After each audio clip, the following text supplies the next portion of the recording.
And welcome to Whiskey Politics. I'm Dave Sussman. You can find me at davesussman.com. I'm the purveyor here at Whiskey Politics. Thanks for joining us.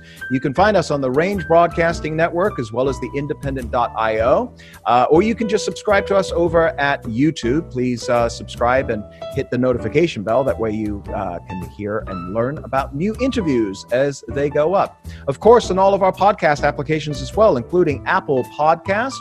Please like us over at Apple Podcast and leave a comment because that helps the algorithms find us, as well as Spotify, Stitcher, Google Play, and of course, as always, the Ricochet Audio Network.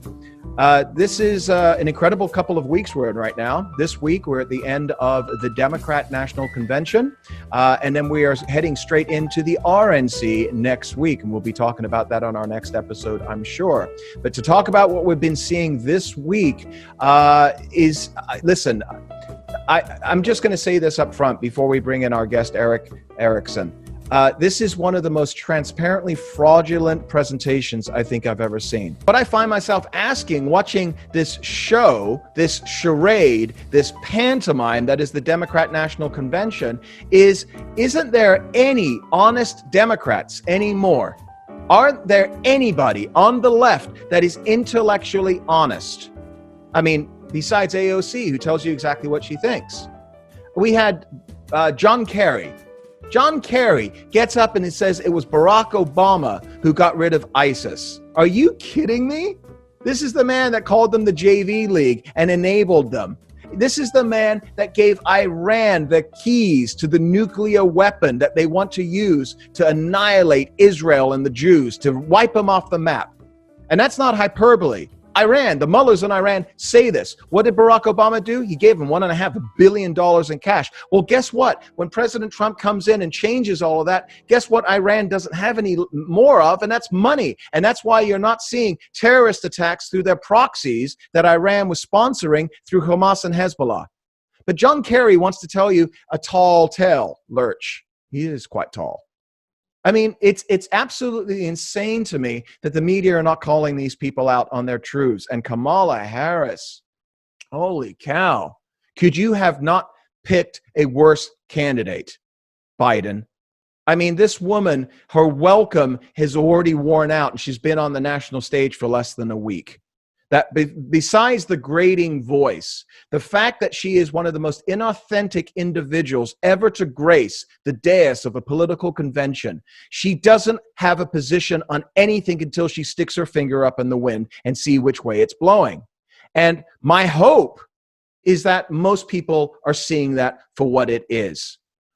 Well, I want to talk about this and a whole lot more with Erick Erickson, who was last on our show 4 years ago, so it's a pleasure having him back. Erick Erickson is the editor of The Resurgent and host of the Erick Erickson Show on WSB Radio. You can hear that throughout the South, and he's both been a contributor on CNN and Fox News and appears regularly on NBC News' Meet the Press and HBO's Real Time with Bill Maher. We won't hold that against him. And Erick is a lawyer by training and is working on a degree in theology. Did you get that degree yet? No, honestly, I've had to put it on hold. I'm doing 5 hours of radio a day now, so that's all. I kind of had to put Jesus on the back burner.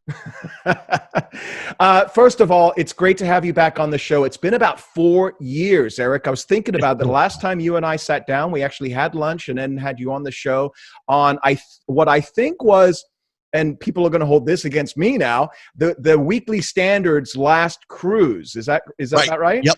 That's it. We were floating around the Caribbean together. It was right after the election that shocked the world. You were, by many accounts, during the campaign 2015-2016, considered an ever Trump. You took a lot of incoming. You were insulted and threatened in the supermarkets. You and your wife were impacted by it. How are you guys, first of all, first question for you, Erick, physically, health-wise, how are you both doing?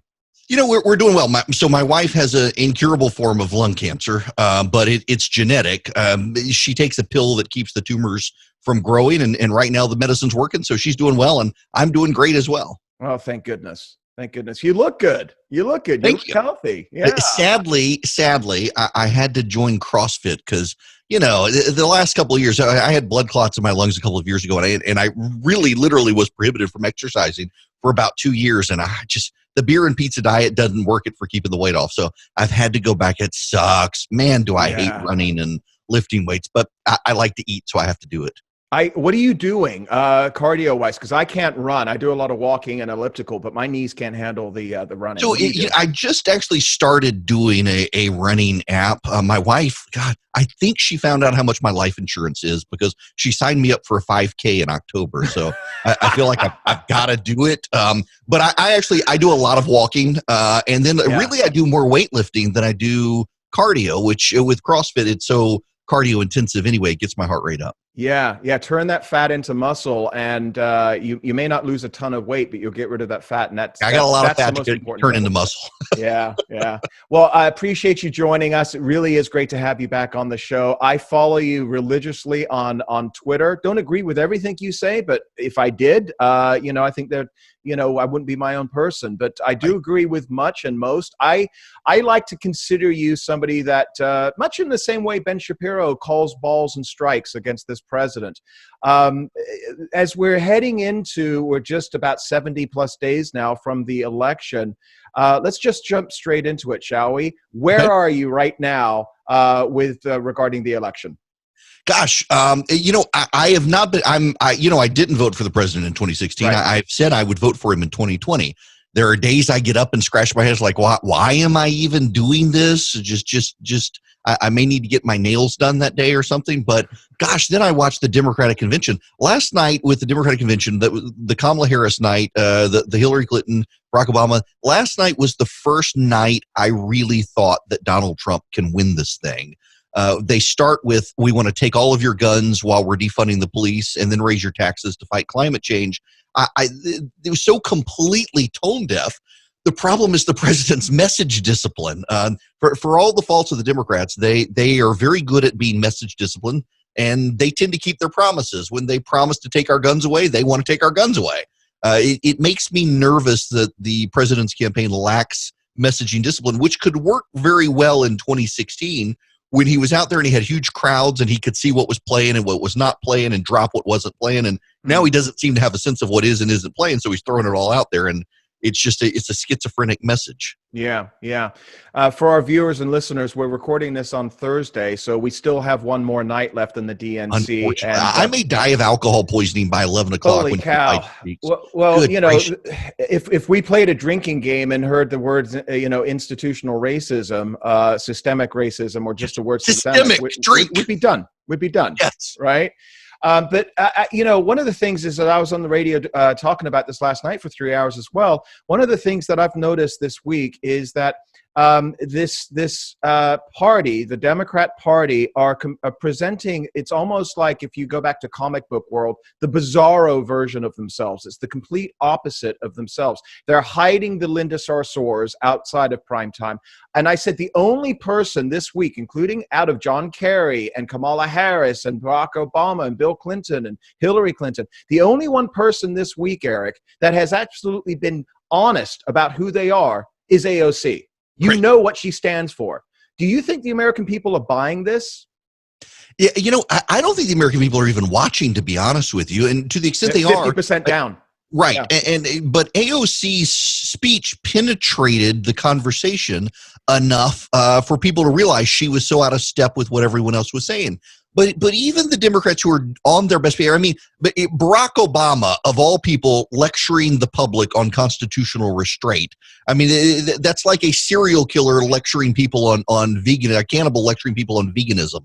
Barack Obama lecturing us on constitutional restraint, or Kamala Harris lecturing people on civility and telling us how awesome Joe Biden was. This is the woman who just a few months ago was telling Joe Biden, I don't think you're a racist, but you're a racist. And no, I don't think people are watching, and two, it's so disingenuous. The only honest person that I could find on stage last night was Nancy Pelosi, who really does want to hold the entire government hostage to give advantage to labor unions. The whole thing was horrific. I decided if I was going to make it through on Monday night, I sat in the bathtub and had a few beers and I could drown myself if it got bad. And then last night I wished I was in the bathtub with the hairdryer turned on so I really could end it. It was that bad. You know, one of the benefits of watching it with the subtitles on is that you can pick it up and see exactly what it is that they're saying. And the inauthenticity, is that a word? How Kamala Harris is at the level of her inauthenticness. I'm going to throw another one in. I don't think people are buying it. First of all, this is a woman who, by all accounts, didn't win one delegate, not one. She had 0 point. I mean, Dean Wormer at Faber College, 0.0.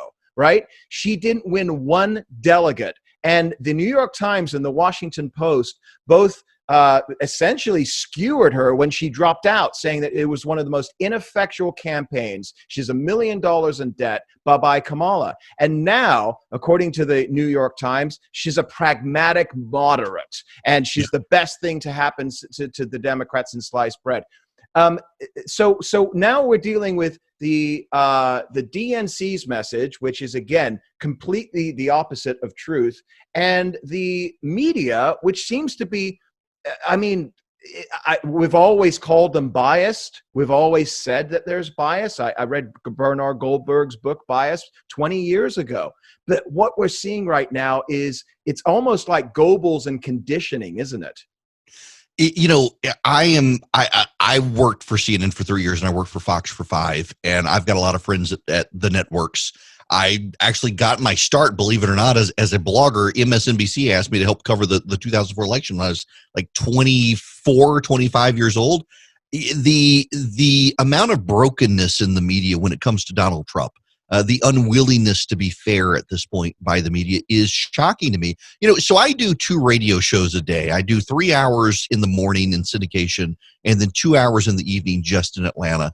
And what amazes me to this day, I've been doing this now for right at a year, and I start my program in the morning, and by the evening show, I've got to redo all the stuff in the morning that the media reported wrong, and by the afternoon realized they got wrong. But they would rather be first than right, and they would rather take the spin that's the most detrimental to the president than ever consider, you know, maybe this isn't it. I don't mean to filibuster here, but I find it really freaking hysterical that the exact same reporters that want us to believe the postal conspiracy were the same freaking reporters who believed that comedy story that the president was watching a TV channel of gorillas and that it was a live feed into the White House. If you remember that when we first became president, same damn reporters believed the postal conspiracy. Yeah, or that he urinated I don't on get people worked in up Russia. by it, but it frustrates me to no end.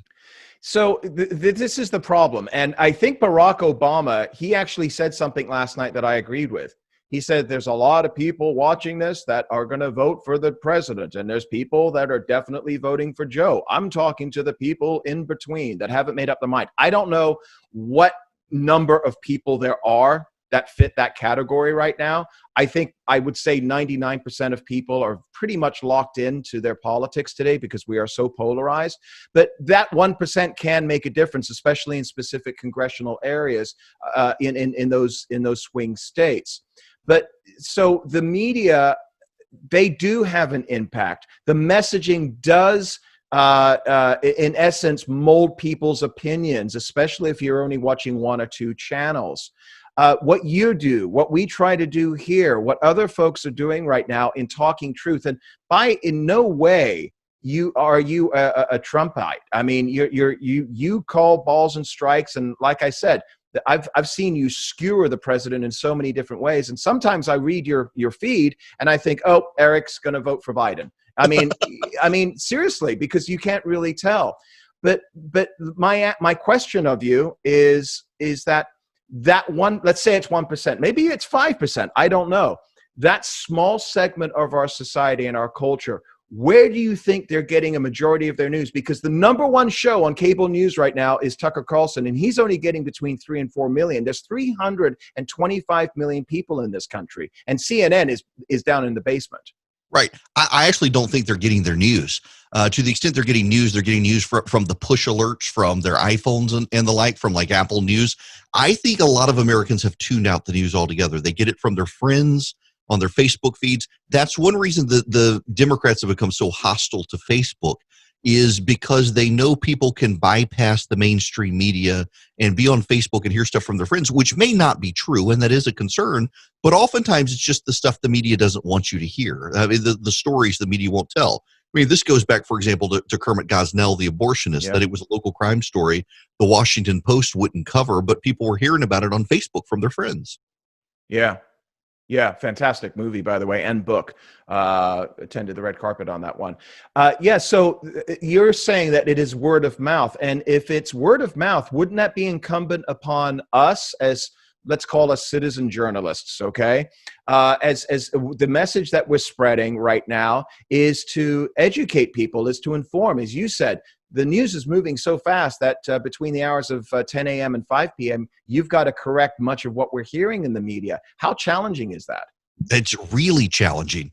I try to come back and correct myself when I get it wrong. But I spend, people, particularly I think conservatives these days, hear enough commentary. The nightly shows on Fox are commentary. You've got Rush Limbaugh, you've got Glenn Beck, you've got Mark Levin, you got Ben Shapiro, you got me. What I've started trying to do is just give people straight, here's the news, and here's my analysis of why it matters. And then, okay, now here's my opinion on it. But I at first I gotta clarify what the news actually is. Like, for example, just last week, you had the Abraham Accord between Israel and the United Arab Emirates. I grew up in Dubai, was very interested in the story. What I found very interesting was that CNN did a 10-minute segment on it and left out completely that it was President Trump who had negotiated it, which was actually a really key detail, which goes to now there's a story of we may sell fighter jets to the United Arab Emirates. And the big buzz of the media said, well, Israel may object to this. Well, if you actually caught the news that Donald Trump negotiated this deal in advance of the fighter sales, the odds are they're not going to object to it. You wouldn't know that through the media coverage. So I spend my day having to add that level of nuance to a lot of the news stories. Why isn't CNN and MSNBC given the same scrutiny by other media that Fox News is? I mean, Jeff Zucker is first of all, he supported Kamala Harris, and so she's been put up on a pedestal here. But their mission, if it's a mission from God, whatever you want to call it, he has come out and stated that his mission is to ensure that Donald Trump doesn't get reelected. The New York Times, the same thing. The Washington Post, now the impeachment begins. I mean, that goes back 4 years ago when you and I probably last met. Washington Post was saying, now the impeachment begins before he was even inaugurated. So where is the clear eye on the media? Who would you trust right now to get your media sources from? Very few. I almost think you got to have an amalgamation of sources. So, for example, I do like Jake Tapper. I know a lot of conservatives don't right now, but I remember when the left hated his guts and conservatives cheered him on. I think he's definitely of the left, but tries to be fair. Left in his worldview, but tries to be fair. So I take Jake Tapper and John King at CNN. I take Brett Baer and Bill Hemmer and most of the day part at Fox News. I pay a lot of attention to Phil Mattingly at CNN. Josh Krashauer at the National Journal I pay attention to. And then honestly, I like a lot of local reporters around the country, trying to get news from around the country. But what I have to do is I've got to take a Jake Tapper and balance him with a Brett Baer and balance him with a Phil Mattingly and balance him with a Josh Krashauer and balance him with a Dana Bash and put them all together. There really aren't a lot of people at NBC. I do pay attention a lot to what Joe Scarborough says. We're full disclosure, we're friends. I do think as someone who is deeply hostile to the president, who used to like the president, I can get an interesting take from him that I don't agree with. But it definitely helps me realize how that part of the press is viewing the news. And then I'll look at Chuck Todd, who, I was on MSNBC or on Meet the Press a lot. And since I said I was going to vote for the president, I haven't been back on. But I do take their views because they do help shape how the rest of the media sees it. And that's one of the things that I've been really mindful of in the past number of years is it's not just enough to read the news story. You need to listen to the voices who help shape how other people view the news. And a Chuck Todd, a Joe Scarborough, a Wolf Blitzer, a New York Times op-ed page, those people whose views I don't necessarily agree with, you definitely see that their opinions shape how reporters view the news. And if I can figure out how they're seeing the news, then I can figure out how to add the facts that aren't being told to the story. Because the biggest thing right now is that they're telling a narrative. They're not really telling you just a news story. They want to tell you facts in a way that gets you to believe a certain thing. It's also not what just is said, but it's also what isn't said. And as you correctly stated, the story about Israel, for example, in the UAE is a great example. What happened to Joe Scarborough? I remember he was one of Newt Gingrich's henchmen in the Contract with America back in 1994. He was awesome. I think he was representing Northwest Florida. Yeah, the Pensacola area. Yes, Pensacola. That's right. So what happened to Joe? I mean, I'm not asking you to badmouth your friend, but I mean, we're talking about he's still called, a lot of people call him a Republican. In no way, shape, or form is this man conservative today. I would say about Joe that he doesn't think he's moved. I would say I think he's moved politically, but it could very well be that the world has moved around him. I like the man a lot. We disagree more often than not these days, and there has been a shift in that regard. But at MSNBC, it's still fascinating to me that you will find on his program and his alone people who disagree with him. And what I'm most shocked by at MSNBC right now, more so than any other network out there, is how you put a panel of people together outside of his show, and it's 5 people, including 2 Republicans, and all of them agree ideologically on everything. I give him some credit for a little bit of counter programming. I don't want to badmouth a friend. We disagree on politics these days, and I do definitely think that there's a worldview shift for me. There's a worldview shift for him over time. Well, let's talk about that for a minute, because some of the Republicans that we see on MSNBC and CNN, they're not Republicans in the sense of supporting this president. They bring in the Never Trumpers. They bring in the Lincoln Project folks like Rick Wilson or George Conway or whoever it may be. Bill Kristol. We dined with Bill Kristol 4 years ago. And so these are folks. I wouldn't classify you as a Never Trumper anymore. 4 years ago, 4.5 years ago, you most certainly were. You proudly were. I would say that you are very pragmatic at this point. You take a look at the entire perspective of, okay, you look at this as a binary choice, correct? At this point, yeah. Right. So I agree with that. I believe it is absolutely, we're at a Y in the road. We're at a fork in the road right now. And one direction is going to take us to hopefully continue prosperity, get us back on the economic engine that Trump has implemented. I may not agree with everything that Trump says or tweets, but I take a look at policy because I look at a president as a placeholder. Or the alternative is a group of people, children really, that are acting out and want to turn us into Venezuela, because that will be the ultimate result. I don't see that there's a middle ground here. Do you? No, there's really not. And part of me is resentful of that. That there is no middle ground, and there are a lot of things about the president that I don't particularly like. But I actually, my number one issue, I'm pro-life. I'm a Christian evangelical. I've been in seminary. I'm pro-life, and you can't get further apart on those issues. You're more likely to find a pro-abortion Republican than a pro-life Democrat, and that tells me that the party of tolerance really isn't the party of tolerance anymore. The GOP is, and the media is deluded by that because they're in a bubble with the Democrats and don't see how intolerant that party is. And these things do matter. I worry about some of the president's policies. I do. The North Korea stuff, things like that, I do. I do think he could handle the virus better. But I still think it's really remarkable that even a majority of the American public across polling organizations say they would rather have Donald Trump handle the economic recovery than Joe Biden. And that tells me fundamentally the American people also understand that the Democrats are bad news when it comes to their pocketbook. And that's why I wish the president had a little more messaging discipline on these issues. So I agree with everything that you said. And I've been very critical on this show. And up until about, I'm going to say 2 months ago-ish, 6 weeks, 8 weeks, I'm not sure. I was really thinking that Donald Trump is throwing away this election. The way that he handled COVID, I thought that he should have come out at the end of May, beginning of June, and sat behind the Resolute desk in the Oval Office and addressed the nation regarding George Floyd and the riots. He should have been that leader that was needed at the time. So I was critical as well, and I've been critical in some of his tweets, and some of the things that he say make me cringe. Again, I take a look at policies, I take a look at judges, I take a look at economic, I take a look at all the different things that many of us really didn't necessarily believe when we may have crossed our fingers and voted for him in 2016 that he was going to implement, but holy cow, he has.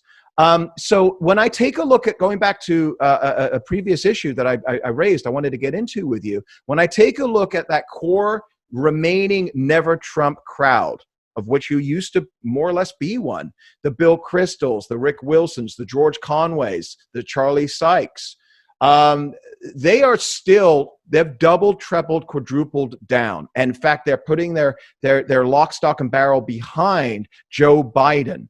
And again, if we are to take a look, and again, you are a pragmatic conservative, you are taking a look at the playing field right now and agree with me that this is a binary choice. How can these people, the remaining never Trumps, the bulwarks, if you will, okay, the Lincoln Project, how can they be so against the idea of the policies, no matter how much they hate this man?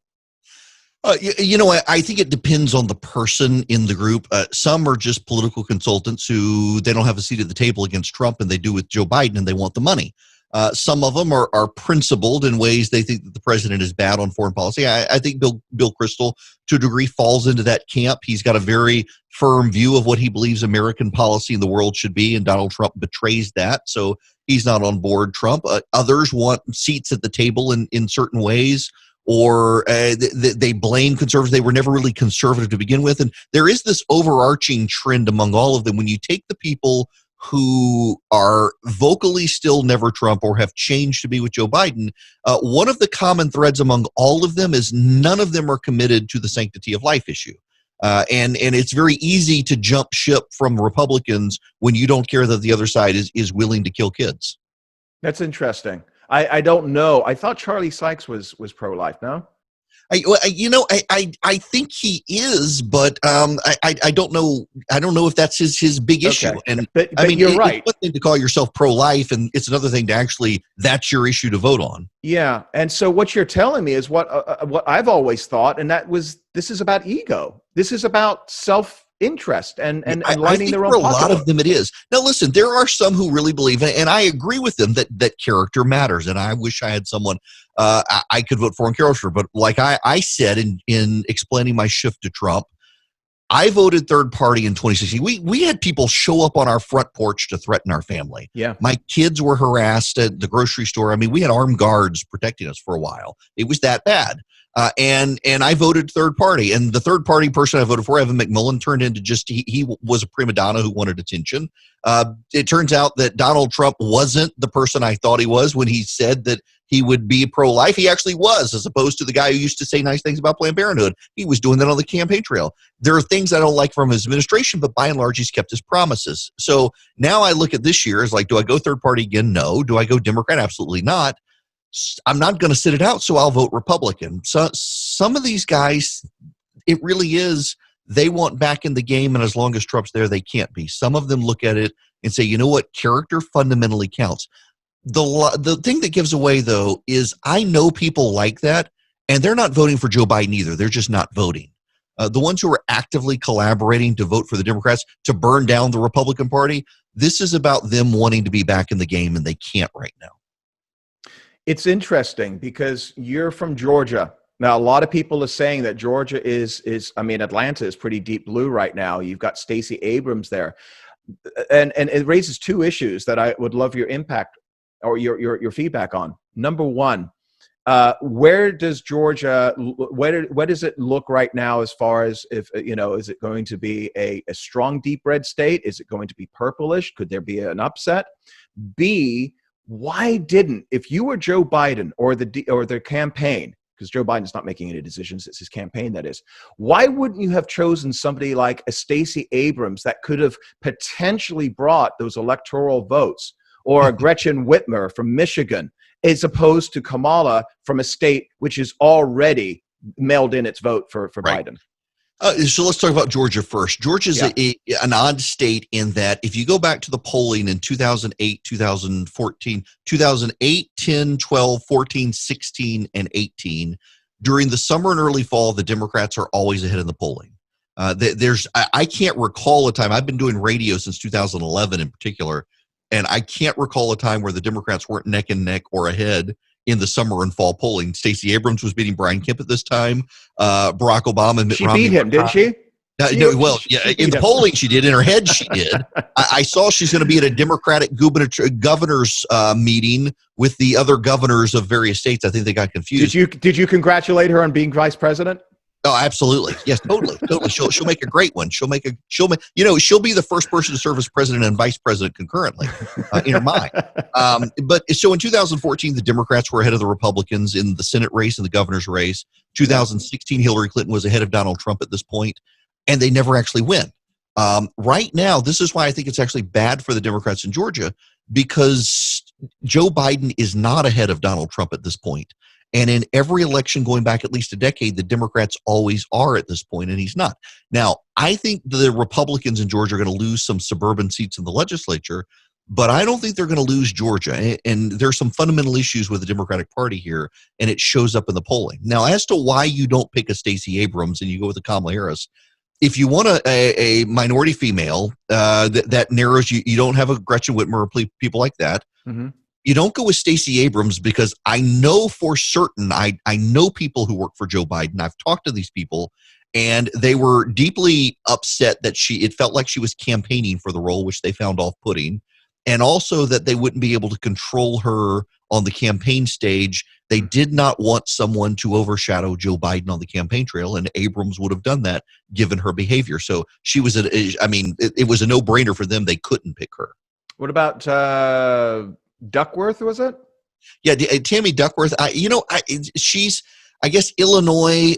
She doesn't have executive experience, and also she's not. You wouldn't classify her as black. The one that I really was interested in was the governor of New Mexico, who spoke last night at the convention, Michelle Lujan. I forget her last name.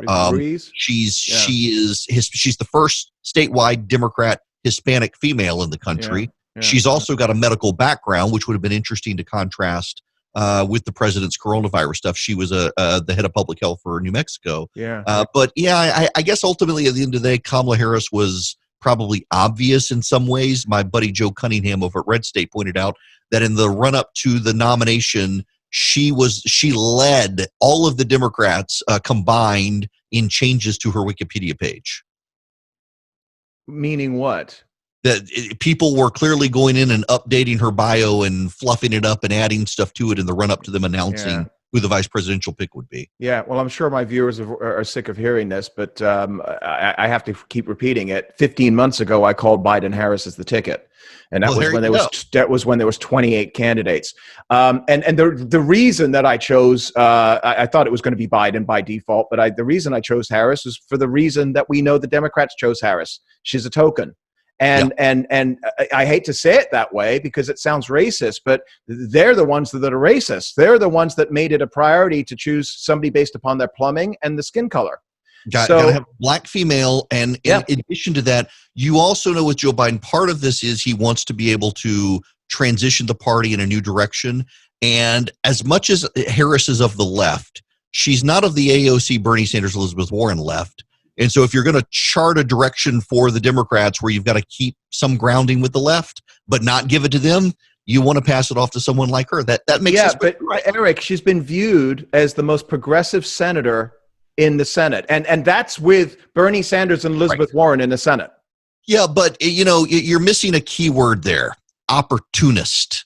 Kamala Harris is as progressive as she needs to be to solidify one side. In the same way, when she was attorney general and city attorney in California, she was rounding up young black men and throwing them in jail for marijuana so she could prove she was tough on crime, and then got to the Senate and campaigned on we need criminal justice reform to get the people she threw in jail out of jail. Yeah.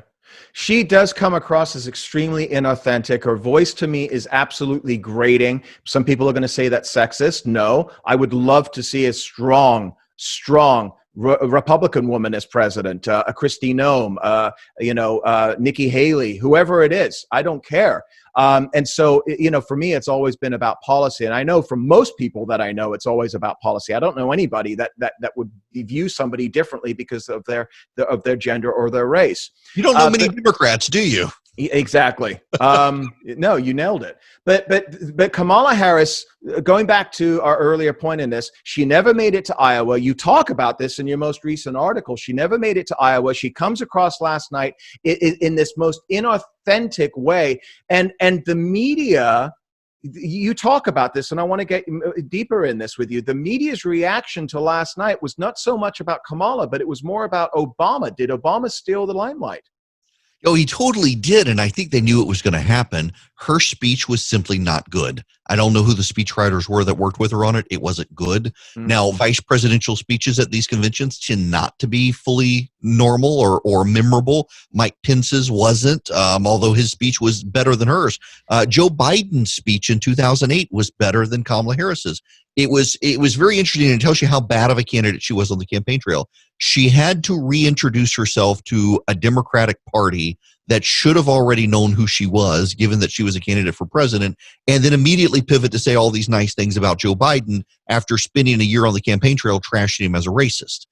It wasn't a good speech. Barack Obama's speech, listen, I'm not an Obama fan, but for Obama's speeching, it was fine. He clearly loves his own voice. The Democrats love his voice. I actually thought Bill Clinton did a better job in 2 minutes making the case for Biden than Obama did with whatever he was trying last night. How incredible was it that within 2 hours before, maybe 3 or 4 hours before, Bill Clinton took the stage or the Zoom on Tuesday night, then I think it was the Daily Mirror, a British newspaper, was showing pictures of Bill Clinton being massaged by one of Jeffrey Epstein's sex slaves, and that the Democrats and the media, and I know I repeat myself, just ignored it. Yeah, well, okay. So several people got mad at me for saying this, and I don't mean to make your audience mad, but I do have to say, in fairness, the woman was quoted as saying he was a perfect gentleman and never did anything untoward towards her. Still, if that was Donald Trump, what doesn't make a difference? Why does that matter? Well, because if it was Donald Trump and it was and the person still said this, the media actually would have made a massive deal out of this. But that gave the media their excuse to give a pass on Bill Clinton, that she said, well, no, he never did anything untoward to me. He was a perfect gentleman. If Donald Trump had been pictured getting a massage by one of Jeffrey Epstein's sex slaves, she could have said not only was he a perfect gentleman, but he actually tried to rescue me, and the media still would have burned him to the ground. I absolutely agree with that, 100%. I just find that in the age of Me Too, that in this age where you've got folks like Mazie Hirono doing the Kavanaugh hearings, coming out and telling men to shut up. Right. Yes. Okay. That this is just been swept under the rug, and a lot of people, I understand why the DNC had to have him. He's the second most recent Democrat president. I get that. But that there's just no discussion over this. It's almost as if we're living in a parallel universe, depending upon if it's a Republican or a Democrat. We totally are. I mean, it is a double standard. There have been no allegations against Bill Clinton in this situation, Except the fact that he lied about going on the Lolita Express. Yes, exactly. And we do have the Monica Lewinsky situation. Yeah. We're not a year removed from all the Me Too allegations, and they wanted to give him that. I think it's notable the night they put him on and the amount of time they gave him. But yeah, you're right. There clearly is a double standard there. If this had been George W. Bush or Dick Cheney or any other Republican, the Republicans would never have allowed them near the stage, knowing the outrage it would generate in the media. Absolutely agree. I want to get back to your article regarding Kamala and Obama last night, because I found it really poignant. You state Democrats were giddy a few weeks ago that she'd destroy Mike Pence in a debate. She did do damage to an enfeebled near octogenarian, but the only thing she destroyed last night was my will to live if she keeps speaking like that. How do you think everybody's really anticipating and salivating over the debates coming up between both Trump and listen, the fact that you've got reporters now who have a clear bias towards the Democrats saying, we really don't need these presidential debates. Let's just vote and give to Joe Biden. Listen, it is notable to me that he and Kamala Harris have now had multiple opportunities to be together in public and haven't taken press questions. He's only going on favorable softball interviews, like softcore porn style interviews on late night MSNBC, and he's still flubbing the softball questions. They don't want him to debate at this point. Now, maybe he's going to come out there and dazzle us, but I've seen Donald Trump debate. Mr. President, what's your policy on global warming? Joe can't even come out of the basement without drool on. Look at him. He's not drooling right now. He's not even going to answer the question. He knows what he's doing. Joe Biden, he's not going to be able to do that for 2 hours. Kamala Harris, there's this fan fiction on the left about her and Mike Pence. Mike Pence has more experience on the debate stage than Kamala Harris does. He may not have been a trial lawyer like Kamala Harris, but he was actually a talk radio guy and a think tank guy. He's very sharp on his feet. He knows his policy well. He'll do fine. This fan fiction on the left that they're somehow going to dominate it, it's not going to happen. So Trump is in a position where, as president, he obviously needs to step carefully, gingerly regarding Kamala Harris, because anything he says about her is going to be viewed through the media lens as racist or sexist. We already know that. That's the default position. So it's going to fall upon the vice president candidate and the vice president himself to attack both the party's leaders. That's their traditional role. Do you think Mike Pence, albeit with his talk radio background, he is a good man? Do you think he has what it takes to call her out on her lies, on her inauthenticness, making up that word again, in her inability to maintain a consistent position on any one issue? I think he does, but more than that, I think Donald Trump doesn't care, and he'll do it too. And he doesn't care what the media is going to say about him. And so I think Donald Trump wants to be the attack dog. If anything, I suspect you'll see Donald Trump as the attack dog and Mike Pence more as the peacemaker, reverting the traditional roles in position. I think the president relishes the attack, and he himself doesn't think that Mike Pence would land the blows that he would level. So Mike Pence can be the peacemaker. And they kind of did that in 2016.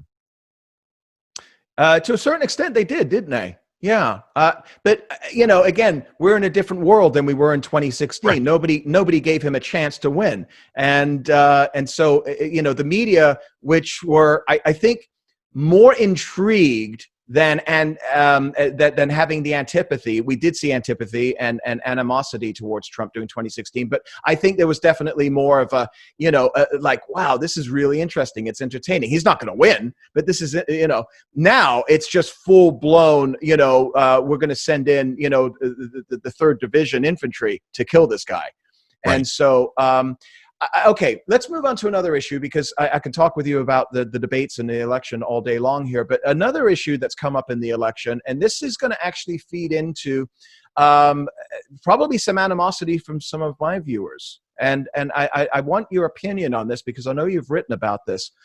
Laura Loomer, Congressional District 21st, she won the primary in a relatively gettable district, Florida's 21st district. I think it's Louis Frankel. I think she won the district, by 6 points or whatever it is.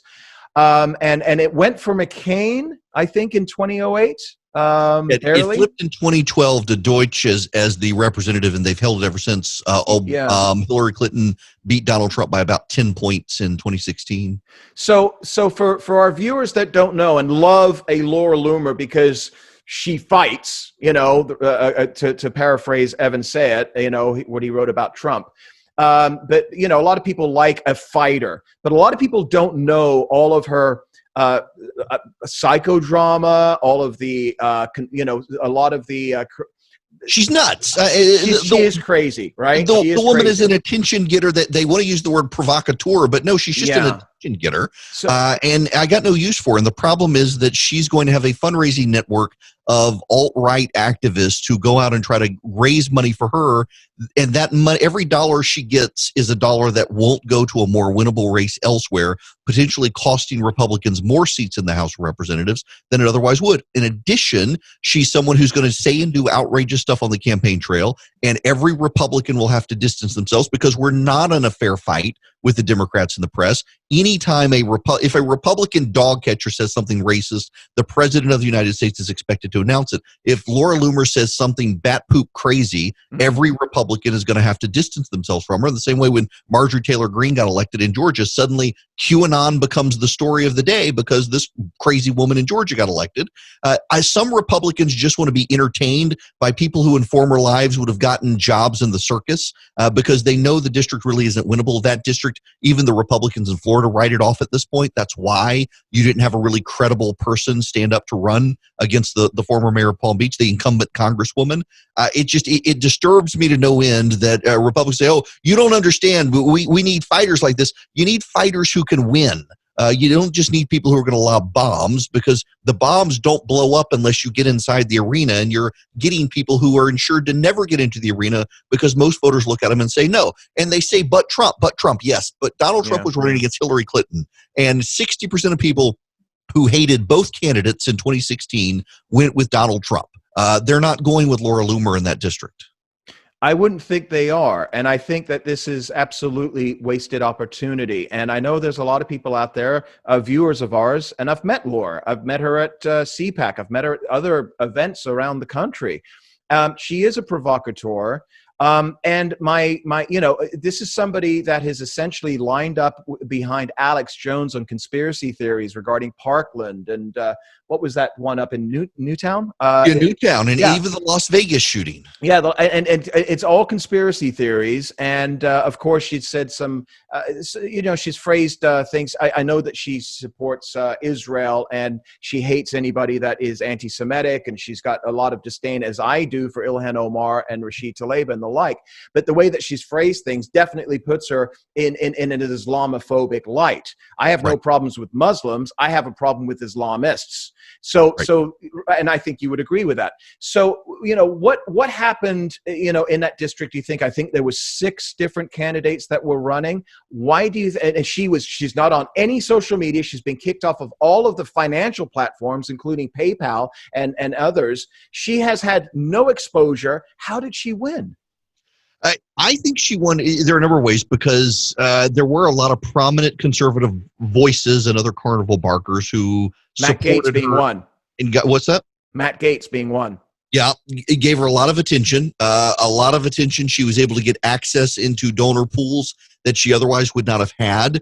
And frankly, none of the other candidates were that impressive. Normally what happens in a district where you really think you can win it is you have a big name who steps forward and the party rallies around. The party in Florida didn't rally around anyone, which allowed her to gravitate towards people like Matt Gaetz and some large conservative voices down there who were able to get her into parties and get her known by people.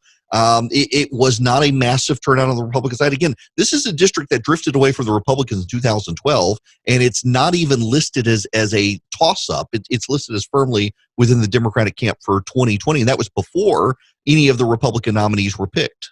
Yet it's the home of Mar-a-Lago. There's a lot of money there. There's a lot of conservatives there. I would think in a normal situation, apples against apples, that if you have a red wave year, as we saw in 2010 or whatever it may be, that is a very gettable district. It is in a red wave year. I don't think we're in a red wave year. Okay. It's still tough. You got to recall that in 2012, in areas in Florida, I mean, you had Mitt Romney he did very well in Florida in 2012. And then you had Donald Trump win Florida in 2016.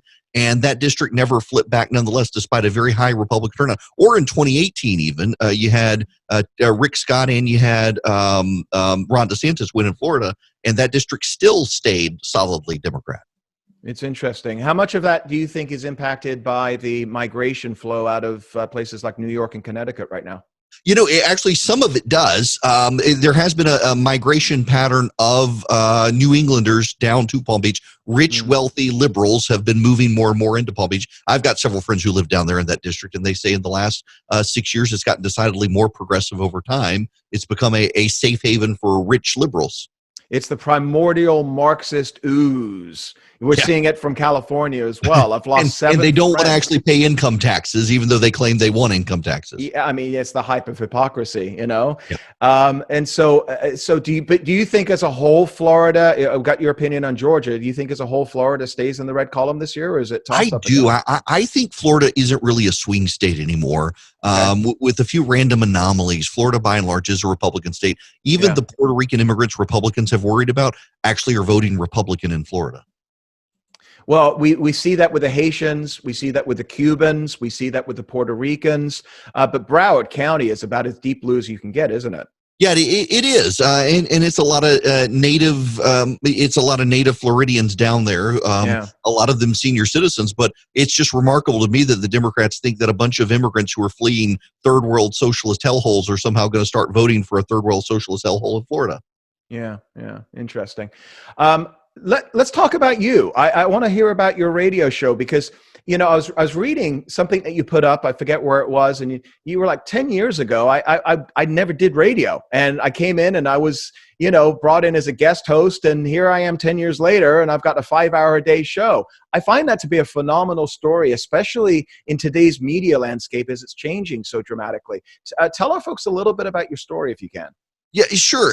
So, I was a lawyer. It was kind of a jack of all trades lawyer in Middle Georgia. Some friends started Red State. They brought me on, and I decided I wanted to do politics. Ultimately got hired by CNN to be a right of center political commentator on CNN. I was running Red State full time. I then had left my law practice. Well, local radio show host in Macon, Georgia, which is the middle of Georgia, got arrested literally in a crack house.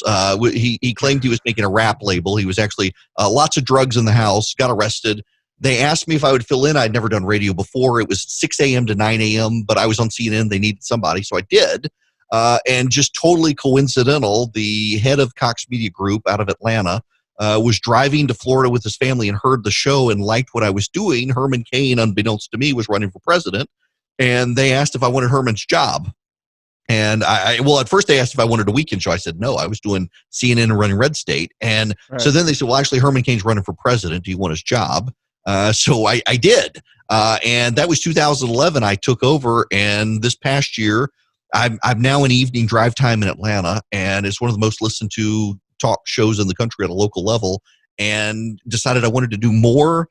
The ratings are really too good for me to move out of prime time and do something syndicated, so I had to do extra. So I started a morning show, so I do 3 hours, 9 to noon in the morning, and it's statewide in Georgia right now. Georgia being a swing state, I wanted to be in every market in the state before we pivoted to be a nationally syndicated show. And then I go back just for Atlanta, 4 p.m. to 6 p.m. and still do evening drive time. That's incredible. And it's an incredible story, especially with the way that the media landscape has changed so dramatically, not just over a decade, but in just the past couple of years. I'm a guest host over at Real on the Salem radio network on 73 stations. I do 3 hours there.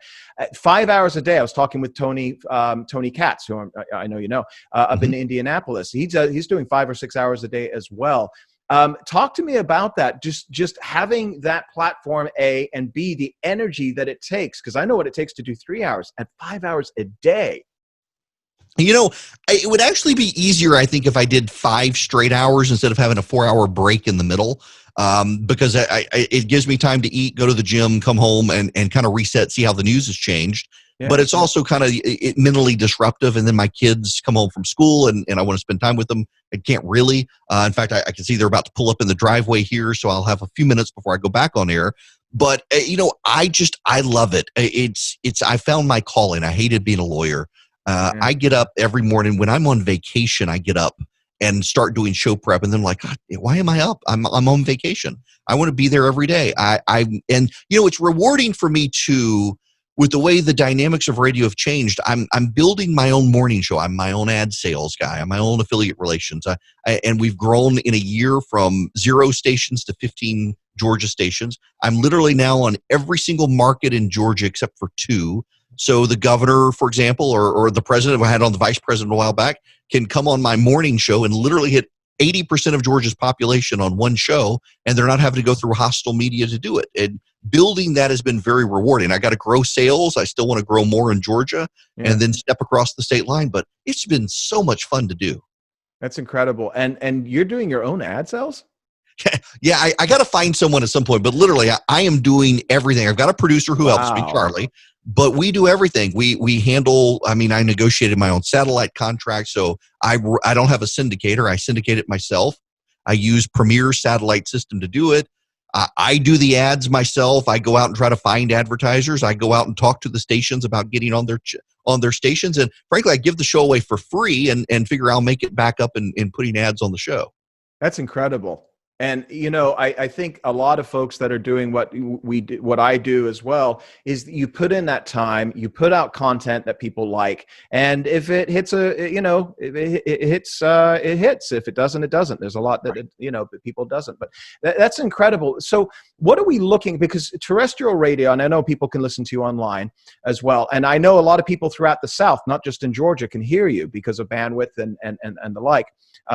What's the size of that station? How many kilohertz is that? Gosh, so WSB radio is one of the original Clear Channel stations. It broadcasts 50,000 watts AM, that's huge. 7 days a week, and it's moved its FM signal to 100,000 FM watts. So it's huge.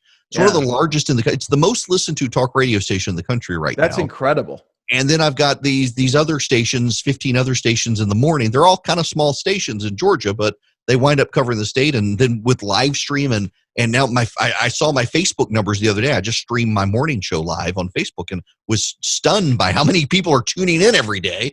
Yeah. So it's definitely got great growth, but it's really rewarding. I do it all. It's if it succeeds, it's because of me, and if it fails, it's because of me. And I got to take ownership of that. I like doing that. Well, you're also doing kind of an old school, using an old school utility in a new school way, right? It all comes down to talk radio, but talk radio has evolved. A lot of people say talk radio is dying out as the gray hairs die out as well. But I think the platforms are changing. I don't think that the want for content is changed. I think the want for content now, the market is bigger now than it ever has been. Yeah? Yeah, I think so. And there are a lot of people, when I decided I wanted to do this, everyone said, well, do a podcast. But I really want to do a lot of news. And the news in the morning is different from the news in the afternoon, is different from the news the next day. So if you want live, up-to-date news analysis, and I'll tell you what I think about it, you come to me. One of the things I always wanted to do, I grew up listening to Rush. And one of the things I always wanted to do that no one else in talk radio really does is to have an activist component. I'm a political activist at heart. So, for example, I use a lot of text messaging apps where with my listeners, I can tell them text a certain word to a certain number, and it'll connect them to their state legislator in Georgia. There's an issue in the legislature. And so it becomes more interactive with my listeners, and I can help them have an impact in the political discourse. I'm not just telling them what I think or what the news is, but then, hey, here's the issue. Text this word to this number, and you can call your legislator and bark their ear off. Absolutely. I think that's fantastic. And I think that's definitely one of the reasons why you're successful today, because people do want to engage. The desire to hear and learn and be educated and know what's going on is never going to change. The media may change, but that want to be informed isn't. You got a couple more minutes? I want to ask you another. I got a couple of more minutes. They're calling me to come into the studio. Okay, real quick, last question for you. We see Steve Bannon has just been indicted today with his team on this situation regarding Build the Wall, the private platform. That's from the Southern District of New York. And we see grifters in every political measure right now. We're seeing people that are running campaigns perpetually so that they can live on campaign dollars, even though they don't have a chance to win. What's your opinion of that? Do you think it impacts the president and just kind of the landscape regarding, the grifter market? The grifters, I've been on this beat now for a number of years in the conservative movement. I've been watching this happen over time. More and more people come in, they engage in direct mail, they build up their name, they go on Fox, they do things to get attention for themselves, and then they generate money for themselves without ever advancing an idea or a public policy. And I hope one day the president realizes how many people surrounded him not to really advance his agenda, but to advance their own. And that's one of the tragedies, I think, of the Trump administration is so many people the president brought in to help him and give him good advice were really looking to cash in. Do you think the Lincoln Project should also be investigated? What's that? Do you think the Lincoln Project should also be investigated? Listen, they're an outside group, and the way they're structured, they're doing everything legally, it looks like. They're living, like 95%, they're living on that money. Yeah, I didn't realize it was that high. Yeah, if that's the case, then I think there's definitely going to need to be a level of exposure there. But, I think the Lincoln Project, what I find fascinating there is how they're not running ads anywhere other than Washington, D.C. It is an entire organization designed to provide masturbatory material for the American mainstream media. That's it. And I don't mean to be that crude to your listeners. I apologize, but that's exactly what it is. Yeah. It gives ads for the members of the media to go into the bathroom with, and that's it. Erick Erickson, tell everybody the way they can hear you if they're not in the Atlanta market, where they can find you online as well. Please. You can go to theresurgent.com every day. You can live stream the show there, or EW Erickson. Pretty much everywhere on social media is EW Erickson. I probably got to trademark it at this point. A great Twitter feed as well. Find Erick. Greatly appreciate you taking the time. Let's not let 4 years go by again before we have you back on. Absolutely. It's good to talk to you. Thanks, Erick. God bless. Sure. Take care. Thanks, Erick. Greatly appreciate that. And it was a pleasure having you back on, man. That's listen, I really like people like Erick because they are intellectually honest. Unlike what we've been seeing this week with the Democrat National Convention, just a complete opposite of reality. When I get somebody like an Erick Erickson, who was 100% never Trump. I mean, he was one of the original never Trumpers. I had lunch with him. I sat down with him right after the election. And he said to me the same thing that Bill Kristol said, by the way. Okay, tell me which one of these two were lying. All right, they both said to me, all right, President Trump has won. That was a surprise. I was against him in the election. But if he implements the conservative politics that he ran on, I will support him. Which one lied? We've got Bill Kristol that's out there right now that he looks at this election in the same way that Erick is looking at the election as a binary choice, that he's chosen the direction of Venezuela. He's chosen the direction of the mob. He's chosen the direction of defund the police. That's Bill Kristol. That's Charlie Sykes. That's this whole group of the Lincoln Project, George Conway and Rick Wilson. So please, I just simply ask you to do this. Do your due diligence. There are grifters on both sides of the aisle. Take any money that you're looking to donate to that loudmouth, to the person that has an incredible social media presence, to the person that's running against a national office holder that you hate, and you'll support anybody that runs against them. Take a look at them. Do they have a chance?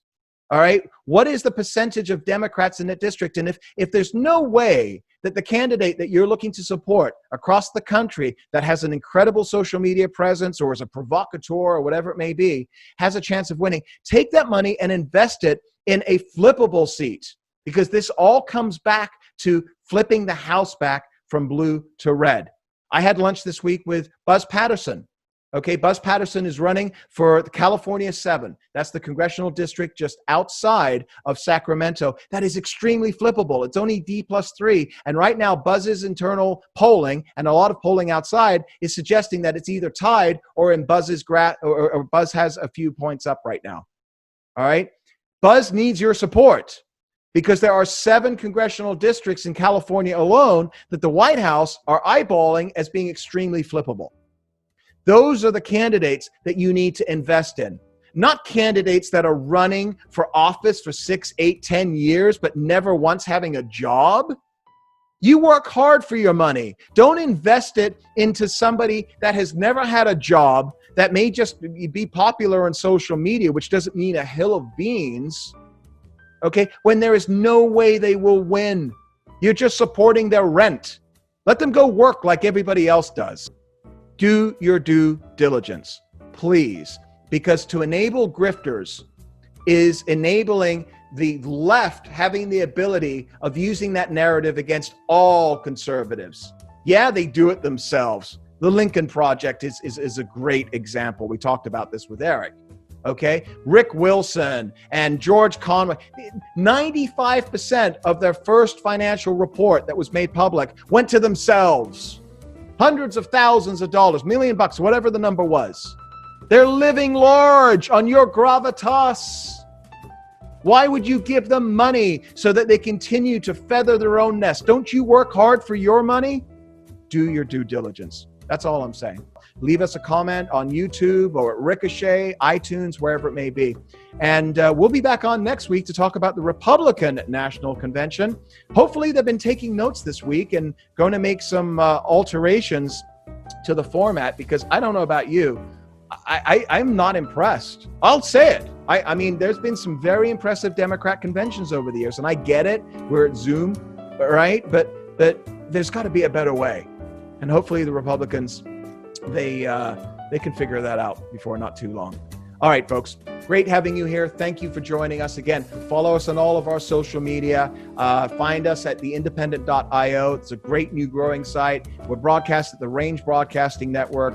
Find us on all of our podcast applications, YouTube, Ricochet, iTunes, Stitcher, and of course, Spotify. We'll be back again next week with another show here at Whiskey Politics. Cheers.